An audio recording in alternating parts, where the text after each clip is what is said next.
Vamos a comenzar con las disertaciones de esta tarde e invitamos a la señora consejera del Colegio de Farmacéuticos de la provincia de Buenos Aires, la farmacéutica Liliana Nogueras, a acercarse al estrado para presentar al primer disertante de esta tarde, al profesor José Antonio Kiffel, quien abordará el tema algunas reflexiones éticas en torno al diálogo en nuestro tiempo. Hola, buenas tardes a todos. Voy a presentar al profesor José Antonio Kiffel. Es profesor de Filosofía de la Universidad de Quilmes, licenciado en Ciencias de la Educación de la Universidad de Quilmes, cursando maestría en Ciencias Sociales en la misma universidad. Es docente a nivel terciario y capacitador docente. Gracias. Uno siempre tiene, cuando va a decir algo, lo que va a decir vale la pena.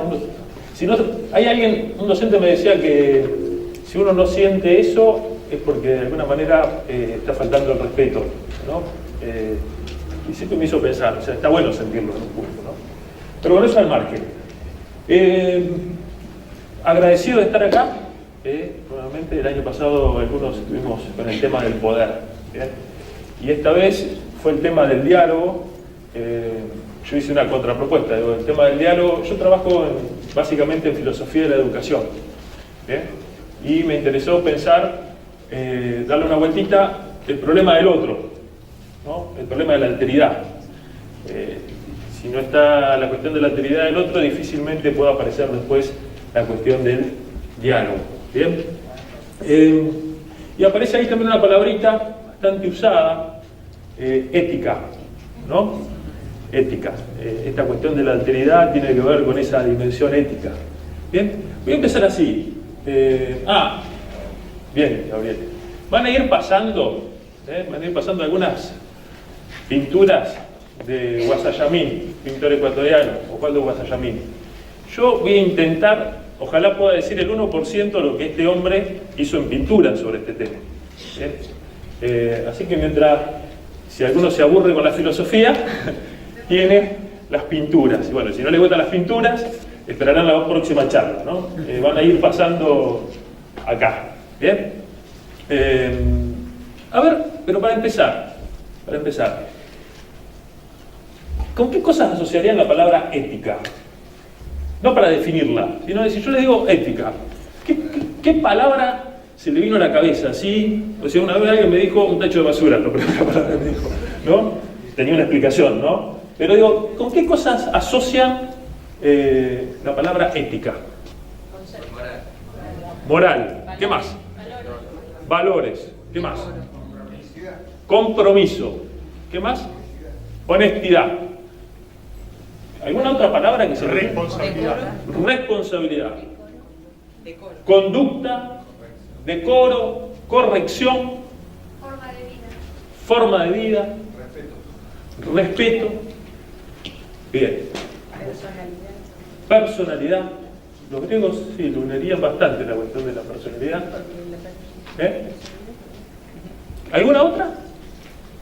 No para definirla nada más, sino que aparezca. ¿No? Bueno, tengamos esas palabras ahí.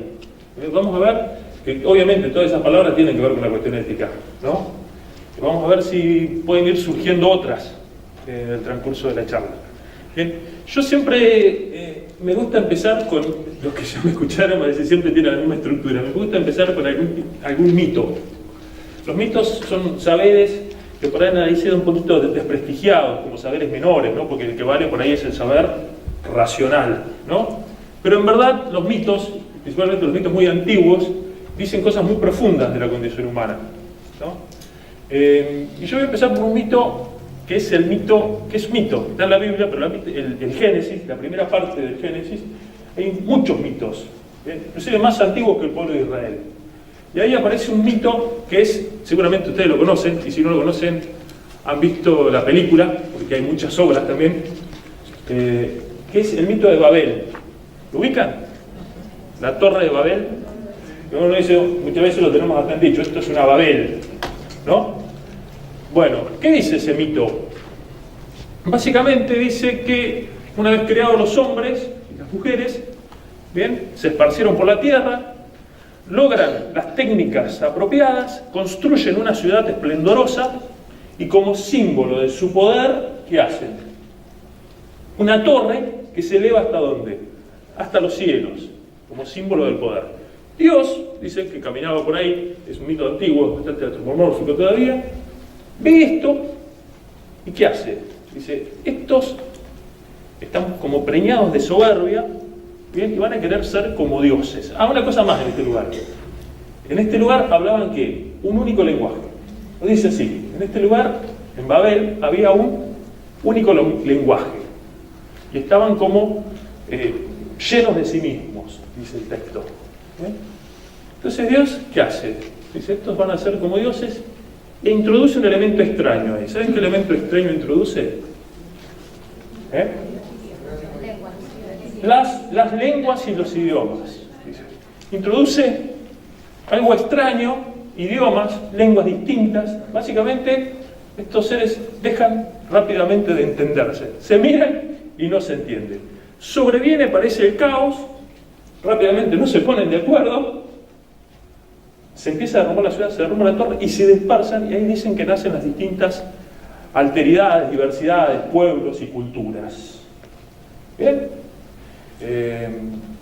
¿Cómo se ha leído este texto generalmente? Que la condición humana, ¿qué es básicamente? Que la condición humana, todos tendríamos que estar en un lugar de acuerdo, los entendemos, pero por causa de pecados, ¿qué pasa? Entra el caos. Es decir, el caos sería la diversidad. ¿Ah? En verdad el mito no quiere explicar eso. El mito quiere decir, porque todo mito más que hablar de Dios, habla de los seres humanos. ¿Bien? Quiere decir algo de la condición humana. Que ser humano es la parte final. Básicamente es habitar ¿qué? Diversidades, multiplicidades, alteridades, cosas que son complicadas para nosotros porque no se resuelven de una. ¿Bien? Pero ser humano es eso. Eso es lo que quiere decir el texto. El texto quiere decir, el ser humano es lo opuesto a Babel. Babel es el lenguaje de lo uno. Es como decir, de todas esas formas distintas que hay ahí, Babel sería el cuadradito rojo de arriba. ¿No? Diríamos que Babel sería un mundo totalitario, el mundo de la ¿qué? De la no diferencia. Ahora bien, el hombre es diversidad, es multiplicidad, es alteridad, es convivir con eso, pero también está diciendo el texto, guarda, la principal tentación frente a esto, ¿qué es? Convertir esa multiplicidad ¿en qué? En lo uno, la eliminación de la multiplicidad, construir Babeles. ¿Me siguen? Es decir, el Génesis anteriormente había dicho, la principal tentación sería conocer todo, el árbol del bien y del mal, la inmortalidad, y otra tentación del ser humano frente a la multiplicidad, que es la eliminación de la alteridad. A veces, no en el nombre del mal, Hay un autor que dice, peor que el mal es la tentación del bien. Es decir, porque yo creo que esto es el bien, vamos todos en esta línea, vamos a construir Babel, vamos a hacer un cuadrado. ¿Bien? A veces han cometido más desastres en la historia las tentaciones de bien que las tentaciones de mal. ¿Bien? Bueno, y esto es para mí la ética. Esencialmente acá hay un problema ético. Es decir, ser hombre es habitar ¿qué? Multiplicidades y estar permanentemente ¿en qué situación? De poder eliminar esas alteridades. Eso no se resuelve nunca en la humanidad. Ser hombre y mujer es transitar por esa ambigüedad. Por eso somos éticos. En Babel no hay ética. Está perfectamente claro lo que hay que hacer. Ética cuando hay, cuando no tenemos claro lo que hay que hacer. Porque los seres humanos no tenemos claro lo que hay que hacer. El león no tiene ética. ¿Bien? Los seres humanos sí. Podemos construir Babel o podemos vivir en la multiplicidad con todo lo que eso significa. Esfuerzo, sacrificio. ¿Bien? Nada nos viene de arriba en ese sentido. Ahora bien, ¿cómo resolvió? ¿Se entiende? Es un texto, podríamos trabajar otros mitos. Miren, mitos que están ahí. Caín y Abel. Todos fundacionales de la civilización. Hermanos que se matan. Caín y Abel. Rómulo y Remo. Eteocles y ¿cómo se llama el otro? Polínices. Siempre son hermanos que están en el origen. Es decir, hay una multiplicidad, hay uno que a la vez termina en un asesinato. Bueno, eso sería todo un tema, pero fíjense, tan interesante acá. El problema no viene de un extraño de afuera, a veces viene del más cercano. El problema es con el cercano, ¿no? A veces está bueno socialmente decir, uy, vienen como especie de extraterrestres que nos hacen mal socialmente. Por ahí el problema está mucho más cerca. ¿Bien? Pero no nos vamos a meter en ese tema. Digo, para trabajar la profundidad de los... Sí.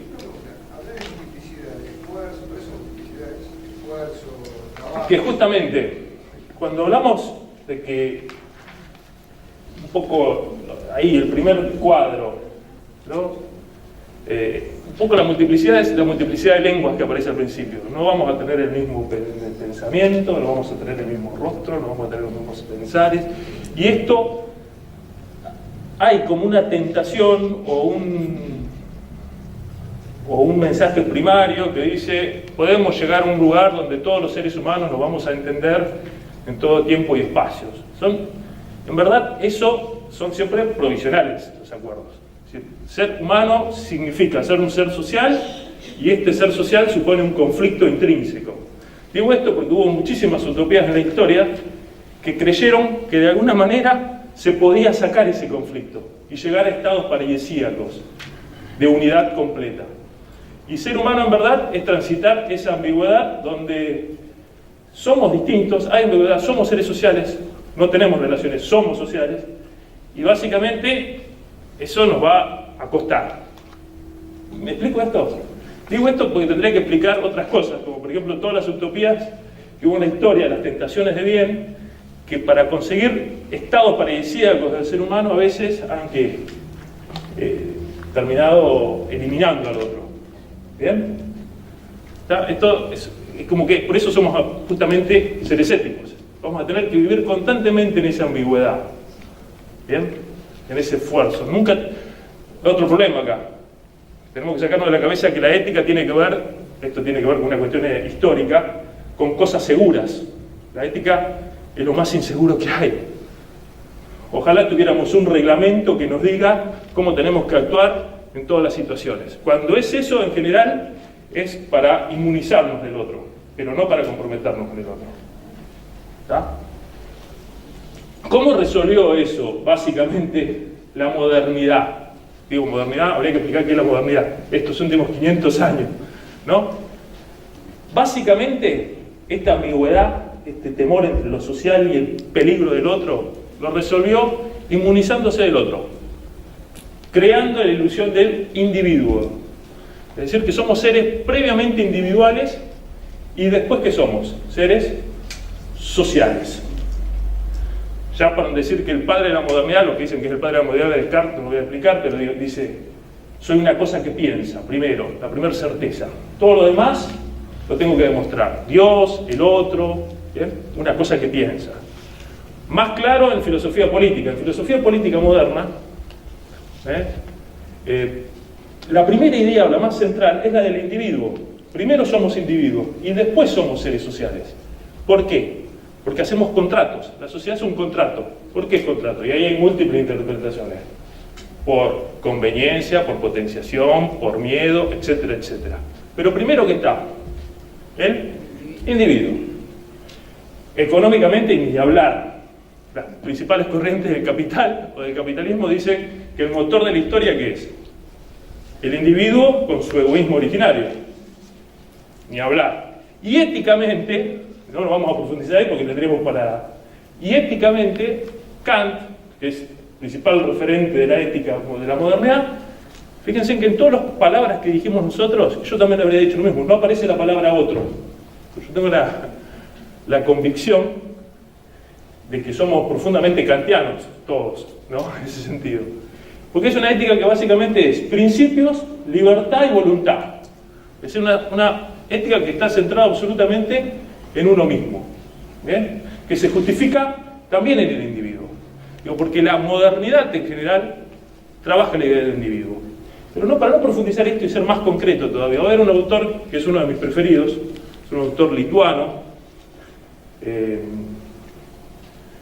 aunque él es judío, ¿bien? Después va a terminar en el Estado de Israel, pero nace en Lituania, que va a decir que el gran problema de toda la filosofía occidental de todo el pensamiento occidental, viene diciendo de todo el pensamiento, de toda la pedagogía, no práctico, sino teórico, es el olvido del otro. Es decir, nos hemos olvidado un pequeño problemita, dice. ¿Cuál es ese pequeño problemita? No tenemos categorías para pensar qué cosa. La otredad y la alteridad. Porque todo se piensa desde el individuo, básicamente. Y esto, él perdió la familia en la Segunda Guerra Mundial, en un campo de exterminio, dice, tiene su manifestación, la fotografía, encontramos todo contenido en este olvido del otro, en las grandes tragedias del siglo XX. Y la que condensa todo es Auschwitz. Es decir, si vos querés ver todas las tragedias del siglo XX y del siglo XXI, tenés que mirar ¿qué? Auschwitz, el campo de exterminio Auschwitz. Va a decir, pero todas están contenidas ahí. Él va a decir, sí. Porque básicamente Auschwitz, ¿por qué dirán ustedes? Porque siempre hubo cosas terribles en la historia de la humanidad. No, pero él va a decir que Auschwitz es el producto no de los bárbaros, ¿sí? Sino de la razón y de la civilización. La razón y la civilización, la racionalidad, siempre se construyó sobre la idea de que la violencia, el mal, ¿está dónde? En la barbarie, ¿no? Los bárbaros. Pero Auschwitz, ¿qué lo producen? Los pueblos más desarrollados, con una ética desarrollada, con una filosofía desarrollada, con un pensamiento científico potente. Es más, dice Levinas, Auschwitz no es el extravío de la razón. La razón ahí funciona perfectamente. Es decir, la ética ahí explotó por el aire en Auschwitz. ¿Bien? Podríamos decir, no quiero hablar de Auschwitz, hace mucho Auschwitz, que miles y miles de personas hoy queden afuera porque no pueden producir ni consumir, no es producto de bárbaros, sino de sistemas civilizatorios y perfectamente racionales. Si una ética fundada en esto de que el hombre es un ser racional, está en crisis.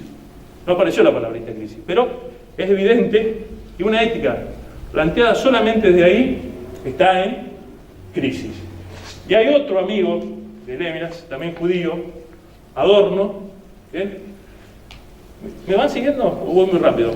O sea, si no, vienen las pinturitas. Adorno, ¿qué va a decir? Lo importante de Auschwitz y de todas estas cosas no es Auschwitz, pero como nunca tenemos que pensarlo, ¿qué tenemos que pensar ahí? Las condiciones que dieron origen a Auschwitz, las condiciones que dan origen a estas cuestiones. ¿Bien? Porque si no las pensamos, las vamos a repetir hasta el infinito. Y ahí plantea 3 o 4 cosas que quisiera compartir con varias. Voy a decir 3 o 4 cosas que me parecen sugerentes a Adorno y Levinas. Algunas las digo al paso. Una sociedad que no trabaje, o una institución que no trabaje, o cualquier lugar que no trabaje sobre la autonomía de las personas, ¿qué quiero decir? Que permita que las personas digan no, porque a veces creemos que formar en lo bueno es personas que sean buenas, a veces en la educación nosotros decimos son los buenudos. Eso no dice, no. Ser bueno, dice, tiene que ver con la autonomía. Personas que sepan y que puedan decir no. Ahí trabaja sobre la sociedad alemana y la sociedad del fascismo. ¿Qué pasa cuando los individuos en sistemas educativos e institucionales no hay autonomía para decir no? Otro temazo, no voy a profundizar ese, pero es un temazo. ¿Bien? Para mí, para la educación, imagínense si formamos para la autonomía o no. Pero para cualquier institución hay que ver qué pasa con las autonomías hacia adentro. Otro temazo, también para la educación, por eso no lo tomo, la cuestión de la sensibilidad. ¿Bien? ¿Qué pasa cuando las sociedades van perdiendo niveles de sensibilidad? ¿Bien? Peligroso. Vuelvo a insistir, no Auschwitz, en las microrelaciones. Cuando se puede arrojar un golpe sin pensar y sin sentir angustia, en definitiva. De vuelta para la educación acá sería cómo se educa la sensibilidad. Pero me quiero detener en otra cosa, que tiene que ver con el poder del año pasado, con un aspecto del poder de la modernidad, que básicamente va de la mano con el saber, el conocimiento. El conocimiento de la modernidad, ¿qué busca hacer? Conocer para ser previsible, y para ser previsible los procesos humanos, ¿para qué? Para poder controlarlos, ¿o no? Uno intenta, no es el conocimiento por el mero conocimiento, Intentás conocer ¿para qué? Para ser previsible. Esto tiene que ver mucho con la lógica también del mercado, del capital. El capital no es un ser bárbaro, así. Weber dirá que es perfectamente racional. ¿Bien? Busca la previsibilidad de las cosas. Por eso el conocimiento es muy importante, por eso la ciencia es muy importante. Ahora, esto tiene como dos tendencias. Esto lleva como dos lógicas, que son peligrosas en las instituciones. Una es la lógica burocrática y la otra es la lógica tecnocrática. Es decir, la lógica es que los sistemas funcionen en sí mismos. ¿Me siguen hasta acá? Es decir, que funcionen inclusive más allá de los sujetos. Que los sistemas funcionen. Ahora, vos le preguntás, ¿funcionar para qué? ¿Para quién? ¿A favor? Ese es otro tema. Pero tienen que funcionar. Para hacer más claro esto, voy a trabajar con otra autora judía, Hannah Arendt. ¿Bien? Hannah Arendt, que tiene que ver con la Argentina también, una cosa que les voy a contar. Tiene un libro que se llama Eichmann en Jerusalén. Es el relato, Eichmann, ¿alguien sabe quién es Eichmann? Sí, un criminal nazi muy importante, que vivía ¿dónde? No vivía en Bariloche, vivía... Sí. ¿Puede ser José Cepaz? ¿Alguien es de José Cepaz? No. ¿Dónde vivía? Era 212 Panamericano. Sí, yo sé que vivía... ¿Cómo? Don Torcuato. Bueno, vivía... No, estoy tratando de acordarme desde hoy, digo, ¿dónde vivía? Bueno, básicamente en 1960 lo detienen el Mossad, ¿bien? Lo sacan, creo que un 1 de mayo inclusive, lo sacan clandestino, fue un escándalo internacional, diplomático, de envergadura. Lo llevan a Jerusalén y Hannah Arendt, que vive en Estados Unidos, exiliada, ¿bien? Pide ser corresponsal en este lugar, escribir sobre Eichmann, que va a ser condenado y va a morir en 1962-63. Bien, al grito de, esto es anecdótico totalmente, viva Alemania, viva Austria, porque lo viene en Austria, y viva la Argentina. Es anecdótico esto, ¿no? Bueno, el librito cuenta, va contando y va haciendo una descripción de Auschwitz. Y lo que dice Hannah Arendt, yo fui a encontrarme con un monstruo, ¿no? Fui a encontrarme con un monstruo. Y me encontré con un funcionario. ¿Se acuerdan de la lógica burocrática y la lógica? Me encontré con un funcionario. Es más, me encontré con un funcionario absolutamente eficiente, meticuloso, obsesivo de las estadísticas, ético para él, porque él decía, yo seguí los preceptos de Kant, del imperativo categórico. ¿Está?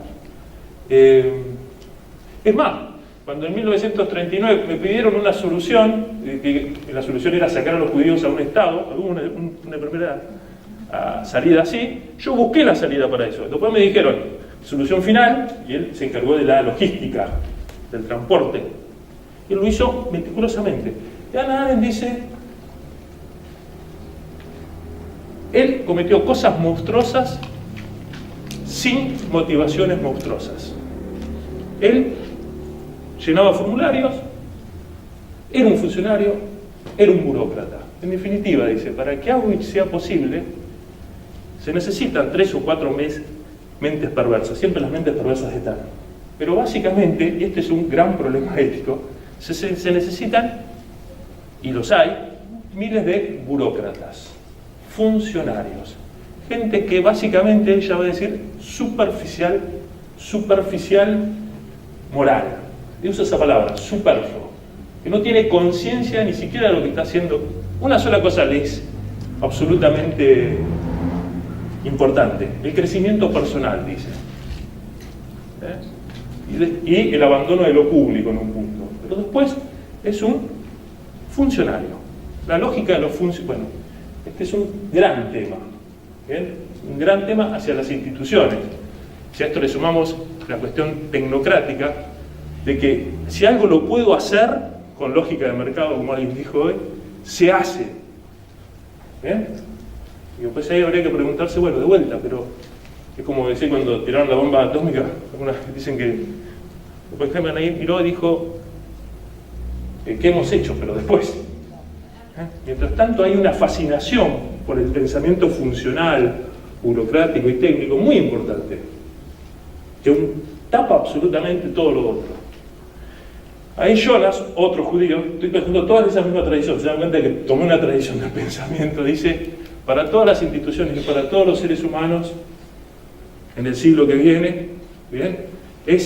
Kant decía que hay que tener un imperativo categórico, actúa de tal manera que tu actuar sea universal. Él dice, yo planteo otro imperativo categórico. ¿Cuál es ese imperativo categórico?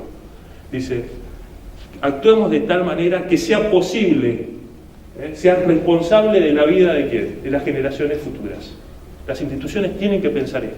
Está en juego esto, desde la educación, desde la salud. Si no puede ser, necesitamos obviamente de la tecnocracia, de la burocracia, pero necesitamos crear espacios éticos para pensar responsablemente sobre la vida en el futuro, porque eso es lo que está en juego en definitiva. ¿Bien? Que por sí mismo ni la tecnocracia ni el funcionalismo lo está pensando. Espacios éticos. Crisis entonces de una ética tradicional. Digo una cosita ahí, que esto ya lo venía diciendo Nietzsche en el siglo XIX. Marx, de otra tradición, Nietzsche decía, Dios ha muerto. Acá voy a decir algo de las generaciones también, ¿no? Dios ha muerto quiere decir ¿qué? Que básicamente, no que ha muerto el Dios cristiano, lo que ha muerto básicamente es el fundamento, el piso, a partir del cual vos juzgás las cosas. Es decir, la ética esa tradicional, donde estaba absolutamente claro, frente a estos casos, ¿no? Se rompió. Entramos en un momento de zozobra, que vuelvo a insistir, que desde la civilización y la racionalidad miles de personas queden fuera, es como dice Jonas, Dios ha muerto, murió en un campo de exterminio, murió en las periferias de Latinoamérica. Hay algo ético que se quebró. Y esto es otra de las primeras víctimas de este tema, y acá tomo de mi campo, son los jóvenes. Son los jóvenes. Porque básicamente la educación, ¿qué es? Y también es, me imagino, para toda institución donde hay nuevos y viejos. ¿Bien? Siempre hacemos educación por qué cosa? Porque hay gente que nace, hay nuevos, ¿no? Entonces la educación es el diálogo entre lo nuevo y qué cosa, lo viejo. Tiene que pivotear entre esas dos cosas. Pobre sería una educación que sea solamente qué cosa, novedad, y pobre sería una educación que fuera solamente qué cosa, repetición. Y otra cosa, difícilmente ese diálogo va a ser un diálogo sin conflictos, por eso siempre hay conflictos generacionales entre lo que viene y lo que es. ¿Está? Ahora, hay un gran problema cuando lo que es tiene grandes problemas, o está en crisis. Como yo lo que siento es que muchísimas veces, desde este fundamento ético que tenemos, no tenemos nada para decirle a los pibes. Es como complicado. ¿Me siguen esto? ¿Qué se le dice rápidamente? Antes, cuando nosotros éramos chicos, cuando nos hablaban los padres, ese techo o ese piso que vos decís, estaba. Ahora es como que no... Pasa algo que se rompió definitivamente. Sí, evidentemente es un gran tema. Después nos asustamos, es como decirle constantemente a los pibes, constantemente de todos los lugares, que también nosotros lo hacemos desde estas lógicas. Hay que ser caníbal, hay que ser caníbal, hay que ser caníbal, hay que ser caníbal, hay que ser caníbal, hay que ser caníbal. El niño va al colegio y se come medio brazo de la piba, de la amiguita. Y ahí todos dijimos, no, pero eso es una conducta desapropiada, tenés que ser vegetariano. Entonces hacemos cursos de vegetariano, técnicas de vegetariano, hablamos de la importancia de ser vegetariano, y los pibes no encuentran a un vegetariano. Ese es el problema, en definitiva, ¿no? Digo, lo simplifico, pero tiene una gravedad generacional acá. Porque otra de las cuestiones que ha creado la modernidad entre es la ruptura de la narratividad. Es decir, este no lugar hace que tampoco podamos construir desde la memoria, lo narrativo. Entonces se complica que haya ese diálogo, ¿no? No digo que sea importante, pero necesitamos vegetarianos. O sea, que alguien haga carne lo que dice, más allá de las lógicas funcionales y burocráticas del sistema. Porque digo, estaría buenísimo que esto lo pudiéramos solucionar desde ese lugar, pero los problemas humanos no se solucionan desde ahí, se solucionan básicamente desde la exposición de lo que somos. Ahora, obviamente, desde lógicas de mercado, funcionales, necesarias, eso no sale. Lo que sale es construir babeles en ese sentido, ¿no? Pero digo, sí. No, pero, a ver, y si se fortalece, o sea, vos otra vez explicabas del individuo y lo social, que primero somos Sí. un individuo. Si se fortalece, ¿qué? Si se fortalece.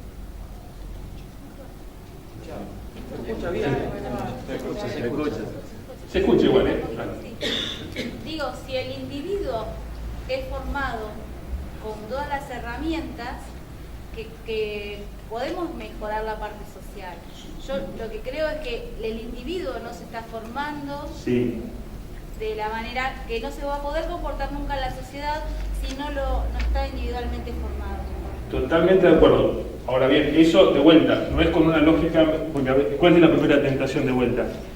Cuestión es, digo esto que no sé, capaz que a ustedes no les pasa, pero digo, es responder a esos problemas profundamente humanos desde lógicas que parecieran automáticas, funcionales, de técnicas y de objetivos de políticas que hay que llevar en 3 años.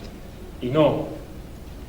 Es complicado, por ahí hay que crear espacios. Y fundamentalmente lo que vuelvo a insistir es, se necesitan vegetarianos, gente que más allá de la lógica funcional se exponga a eso, exponerte como humano. ¿Me explico esto? No basta una mera declamación y de rasgarse las vestiduras, si no creamos espacios desde ese lugar. Me parece que más que en los acuerdos de arriba, es en las formas, en ese sentido. Y ahí tomo 2 principios, me parece, que toda institución, están en toda institución, está presente en lo humano, y yo lo dije el año pasado y sigo partiendo de ahí. Los seres humanos, hay varios autores que laburan esto, es decir, el ser humano no ha evolucionado o no ha llegado a ser lo que es, a pesar de que hacemos esfuerzos para destruirlo a esto, por el principio del egoísmo o por el principio de Hobbes de ser hombre luego del hombre o del mero principio del mercado. Y básicamente estos autores dicen es por el principio de reciprocidad humana. Y el principio de reciprocidad tiene 3 principios. Está en cualquier institución y estoy seguro que en sus orígenes como colegio está. Y seguramente está en un montón de acciones que llevan adelante hoy, ¿no? Y está. Que básicamente es eso, que una persona es capaz de ¿qué cosa? De ofrecer sacrificios por la comunidad, sabiendo que de alguna manera la comunidad ¿qué va a hacer por él? Lo mismo, aunque no le llegue, o sea, por ejemplo, yo puedo aportar por algo. Yo no sé si algún día, y esa va a ir para un enfermo, yo no sé si algún día me voy a enfermar, pero yo sé que si un día me enfermo, voy a tener ese resguardo.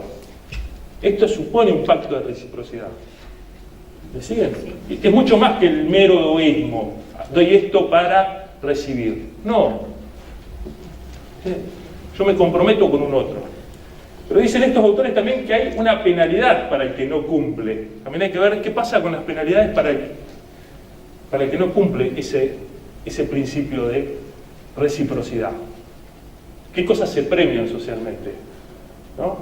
Ese para pensarlo también. Y el tercer elemento dice, toda sociedad es más estable en el principio de reciprocidad cuando es capaz, y los seres humanos pueden hacerlo, y lo hacen, y está demostrado que en las sociedades más estables ha pasado, el grupo se puede hacer cargo de los más débiles.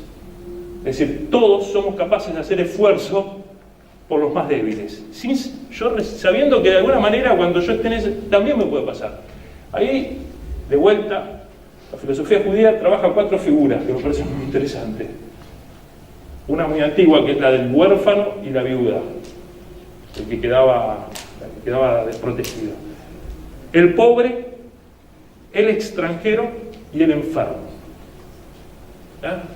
Y básicamente tiene este principio, que más que pensar, y que hay que pensarlo, desde los que ganan, desde las mayorías, una sociedad es más estable cuando puede garantizar un piso para los que están peor situados. esto no lo digo yo inclusive, esto lo dice la filosofía, hay un filósofo Rawls, que es liberal, no lo pueden acusar de comunista, de socialista, ni nada, es norteamericano, también una filosofía liberal norteamericana atípica, pero que hoy está bastante de moda, en un mundo que deja afuera a todo el mundo, que plantea básicamente que si queremos ir a instituciones más estables, más estables en todos los sentidos, uno de los principios es que es necesario pensar desde el peor situado. ¿Está? Desde el peor situado. Y este es un principio que también otros autores hablan de la reciprocidad, de hacernos cargo del más débil.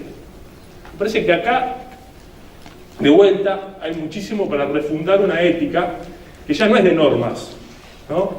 Sino que básicamente la ética tiene sentido en tanto y en cuanto nos hacemos cargo de qué cosa, del sufrimiento del otro. Es interesante que cuando hablamos de ética no aparece la palabra a veces ni dolor, ni sensibilidad, ni sufrimiento del otro, ni otredad, ¿no? Pero básicamente la ética aparece cuando aparece todo eso en el otro. Y todo reglamento, todo sistema de reglas, todo sistema de organización está en función de esta idea originaria de lo que es la ética.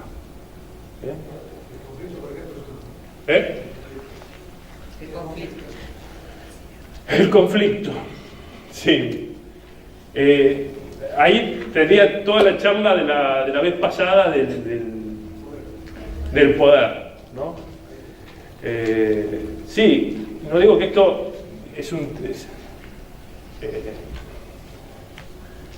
de vuelta, el poder es a favor de quién y en contra de quién, y esto va a tener obviamente siempre niveles de conflictividad.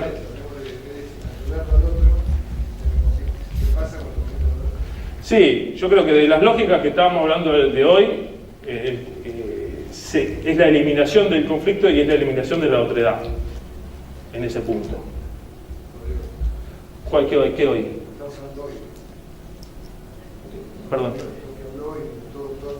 Sí, yo creo, volviendo a lo que hablamos hoy, es decir, cuando vos, la eliminación de la alteridad es básicamente querer obturar el conflicto por maneras violentas y rápidas. Y yo no creo que de la conflictividad se salga solamente de esa manera. Ahí supone que hay un otro que tendrá necesidades, que hay que abrir espacio para que aparezcan, para que se expresen, habrá que crear lugares de circulación de la palabra. Bien, en este mundo, evidentemente, esas cosas suponen tiempos, y un poco lo que se dice hoy, no están a veces los tiempos, pero bueno, si vamos a hablar de ética y vamos a hablar de la posibilidad de supervivencia del humano, requerimos de eso. ¿Me explico?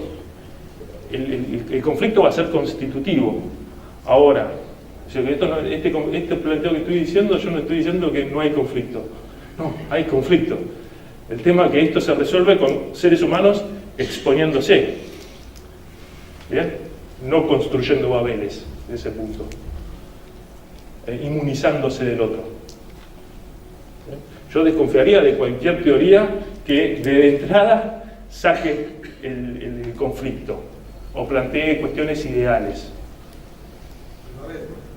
Son babélicas, situaciones babélicas y peligrosas, para mi entender. ¿Se entiende esto que estoy diciendo? ¿Se comprende lo que estoy diciendo? En cambio, sí, a mí me parece sí hablar de, bueno, ¿qué pasa con las autonomías de las instituciones? ¿Qué pasa con los espacios de diálogo? ¿Qué pasa con la circulación de la palabra? ¿Quién habla? ¿Desde dónde habla? ¿Bien? Es el, ¿quién habla y desde dónde habla? ¿Para qué habla? ¿Para quiénes habla? ¿Con qué lógica? Esto, bueno, todo eso son cuestiones que tenemos que plantear. Bueno, es decir, tal vez no, esto no sirve de nada, porque esto tiene otro gran problema. Uno puede tener instituciones que funcionalmente anden bárbaras, técnicamente sean excelentes, competitivamente sean una luz y humanamente destructivas. ¿Está? Porque todo lo que dije hoy, Eichmann es eso. ¿Está? Obviamente, desde esa mera lógica, todo lo que estoy planteando no sirve. Ahora, si estamos hablando de responsabilidad para con las generaciones venideras, ¿Cómo dividir la para de la cuestión ética desde este planteo, si estamos hablando, ahí es otra cosa. Vamos a tener que introducir un elemento ahí, que es la cuestión ética en todos estos elementos. Un poco alguien lo dijo, no sé, vos decías, bueno, tenemos esta lógica del mercado que nos lleva a... Pero por otro lado somos salud, enfermos, gran problema. Claro, pero tenés razón. Depende de qué tipo de institución tenés. Vos tenés una institución que es no humana y puede ser que tenga esa lógica, que sea peligrosamente para las... Sí, y las instituciones crean aparte Claro, subjetividades. Vos estás con un grupo de personas que piensan lo mismo y es el resultado, no ni conciencia, porque en realidad lo juntaron para eso. En el caso nuestro, como decís vos, la relación de la salud, tenemos que pensar distinto. Sí, yo no sé cómo será el caso de ustedes. Yo, todos estos temas que estoy hablando desde la educación es un problemón. Porque hacemos un montón de cosas y a veces hasta el nombre de la ética y la moral, y yo creo que van en contra de los seres humanos. ¿No? Entonces, gran problema. Pero ahora que yo te decía, o sea, es como si vos separás la acción de cada individuo al resultado que le va a dar la acción. O sea, yo actúo de esta manera, pero no importa si se mueve un montón de gente en algún lugar. Creo que a veces ni sos consciente a veces, ¿eh? O sea, separás eso, separás la acción del resultado. Yo actúo de una manera porque soy un individuo y no me interesa el resultado. También aparece eso, también aparece, yo no sé si a ustedes les pasa, la lógica burocrática y tecnocrática, sí, es lo que puedo hacer, es lo que me toca a mí, es lo que estoy acá, es lo que firmo acá. Eso es lo que le decía Hannah Arendt, la superficialidad del mal. Tiene otro concepto, la banalidad del mal. El mal no tiene profundidad ahí. Es más, él dice que esto le va a generar grandes problemas a Hannah Arendt para con el pueblo judío. El pueblo judío va a decir, ¿cómo que no es un monstruo? Y Hannah Arendt va a decir, no solamente no es un monstruo, sino que había otros judíos que lo ayudaban a Eichmann. Eso directamente la mata, porque lo que está diciendo esto no es un problema de nazis, es un problema humano este. Y en tanto en cuanto sigamos creando monstruos afuera, que atacan la sociedad y nos destruyen, no podemos ver lo que hay de destructivo en la condición humana. ¿Está? Esto de vuelta, que podemos ser esto, multiplicidad, diversidad con esfuerzo, y podemos ser a la vez seres superfluos que nuestras acciones... Yo creo que por ahí, no sé, me meto en un brete, pero la cuestión de la mediación que viene después es también crear espacios donde creo que para nada, no sé si yo las escuché, creo que para nada la lógica funcional y tecnocrática y burocrática, que es la forma que generalmente tenemos de resolver conflictos, solucionan algún conflicto. A lo mejor solucionan para lo que es el mercado, para lo que requieren de nosotros, ¿no? Pero no tiene que ver eso con lo humano. Y cuando hablamos de ética, desde donde yo hablo, porque también Monsanto habla de ética. Ética al servicio de la salud. No es Monsanto, pero es otro. Las grandes multinacionales, no me quiero meter acá porque acá me van a hacer. Grandes multinacionales que destruyen la vida hablan de ética. Bueno, es una ética que a veces nos inmuniza. Es decir, que básicamente te deja tranquilo. ¿No? Ahora, si hablamos de supervivencia de la vida más allá de nosotros, digo, ahí hay que plantear otras cosas. ¿Bien? Termino... A mí, perdóname, lo de Sí. Eichmann, que comenzaste a hablar, me pareció un punto importante, que a lo mejor empezaste con el desarrollo de lo que era Eichmann y lo que cumplía Eichmann, y que Arendt decía que no era un monstruo, cometía hechos monstruosos, pero para él era su función. Era su función. Entonces, eso, claro, Su eso, función y cumplida, dice, yo la cumplí bien. Aparte dice, un gobierno lo hice bien. Cuando me pidieron hacer otra cosa que no era el exterminio, lo hice. Es más, usa un imperativo de Kant. Había leído a Kant, ¿no? Dice, Kant habla de que uno se legitima por el cumplimiento del deber. Kant dice, presenta tu punto de vista, pero siempre obedece, porque si no la institución se destruye, ¿no? Y en ese punto, él dice, y Hannah Arendt dice, yo no creo que sea un argumento solamente para salvarse, yo creo que es una expresión del mal de un montón de cosas que pasan en el siglo XX, donde la categoría de lo bueno, lo malo, así, ¿no? Como cosas grandes, no nos sirve para pensar cómo hoy el mal está tal vez en otras cosas más sutiles, más pequeñas, ¿no? Y tal vez no requiere de gente monstruosa, sino de gente que básicamente esté preocupada. Hannah Arendt dice, una persona que esté preocupada solamente por su desarrollo personal.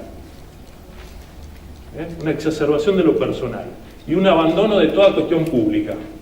Es decir, básicamente, dice ella, ahí ya no está hablando de Eichmann, dice, ser humano que se retira a su negocio y deja que las decisiones públicas pasen por otro lado. Que otros tomen decisiones por él. Con lo cual, abre ahí. Iba a decir otra cosa y se me puede tener otro ejemplo. Pero, yo a veces, habría estado bueno, traía varios textos de ese libro y los repartía, porque Hannah Arendt hace una descripción de Eichmann y de otros jerarcas, y a veces lo he hecho y digo, bueno, ¿a quién está describiendo acá? Sin el nombre abajo. Una vez hice eso, bueno, con un texto de Sarmiento, donde habla de los criollos, y me dijeron de Macri.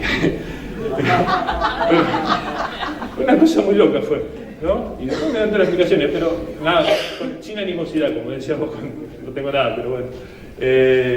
Y después, sobre Eichmann, una vez di esos textos y me decían, ¿quién es este? Y siempre me decían, es un banquero, es un financista, es un ser, un empresario inescrupuloso. Las descripciones que se hacían, ¿no? El culto a la eficiencia, el cumplimiento de los programas pautados, los objetivos, el exacto cumplimiento del deber para con sus subordinados, ¿no? Sí. Una pregunta, ¿Eichmann alguna vez se arrepintió de lo que hizo? No.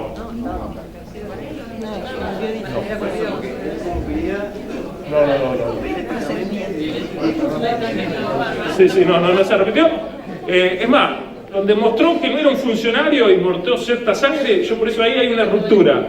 Fue en el grito final, que reivindicó algo que, ¿no? Que fue viva la Argentina, viva Austria y viva... Bueno, a veces tomo ejemplos lejanos, porque a veces los ejemplos lejanos no nos permiten hablar mejor de ejemplos muy cercanos, ¿no? Pero vos tirá un ejemplo, y no es para hablar de eso, podríamos hablar de la dictadura argentina en términos muy similares, pero no para hablar de la dictadura, sino de lo que nos pasa a los sujetos en determinados momentos. Sí, está lo que nos pasa a los sujetos en determinados momentos. Y no para hablar de ese momento, sino también para entender también nuestro momento. Por eso es lo más interesante, ¿no?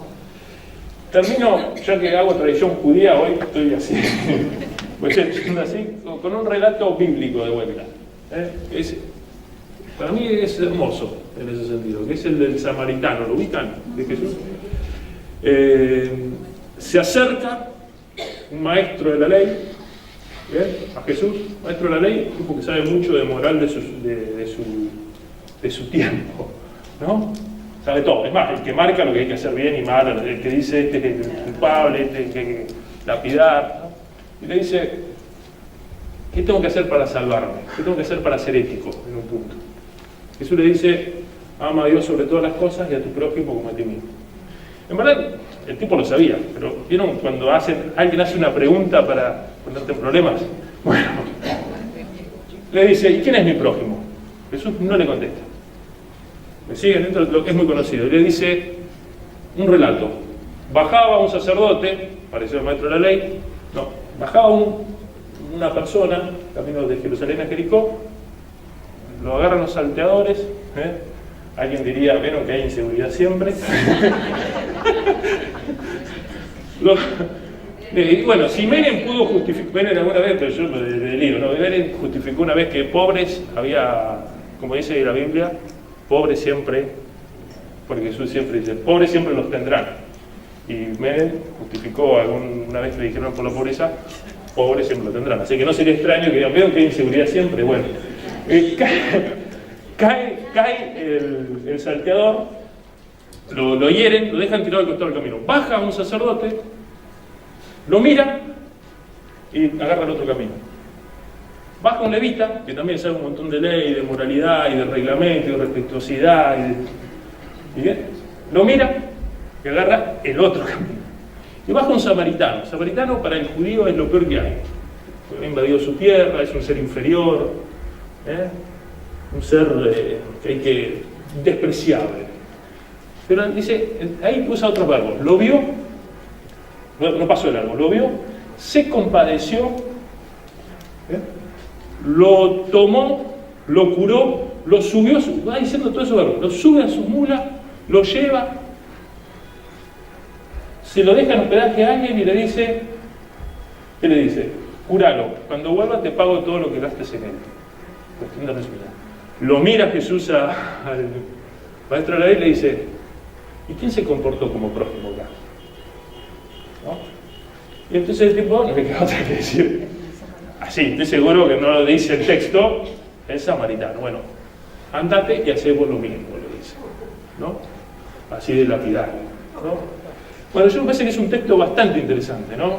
A veces tenemos bien clara lo que como los maestros de la ley, le habilita el reglamento, todo un bagaje de cuestión de lo que es la ética y la moralidad, hacemos protocolos, en educación decimos unos protocolos de acciones, ¿bien? Pero todo eso tiene sentido en función solo de hacerse cargo de qué cosa, del que está al costado del camino. Si no, no hay ética. Y si no, yo me animaría a decir, no hay humanidad y lo único que va a haber son babeles. No sé si hay preguntas. Terminaré. Gracias por escucharme.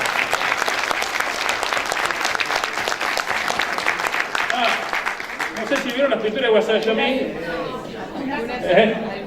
Guasayamin decía, mi obra de arte solamente quiere recordar a los olvidados de la tierra, de Latinoamérica, y quiere mostrar mi pintura lo que el hombre hace contra el hombre.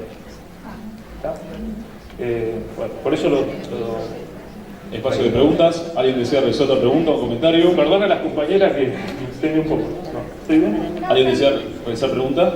Levante la mano, por favor, para sacar el micrófono. ¿No? Nuevamente, entonces, fuerte el aplauso.